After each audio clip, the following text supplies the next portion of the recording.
غسالة الصحون مش بتصرف المية. حل المشكلة بطريقة سهلة وسريعة.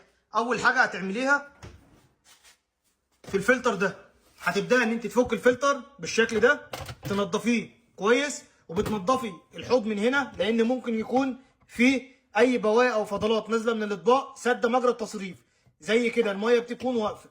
تاني حاجة عندي وهي بتكون في ظهر الغسالة، لازم تتأكدي إن لي الغسالة على ارتفاع بالشكل ده، ما ينفعش إن هو يكون ماشي على الأرض، لازم أقل حاجة يكون على ارتفاع 40 سم ونازل على مجرى التصريف.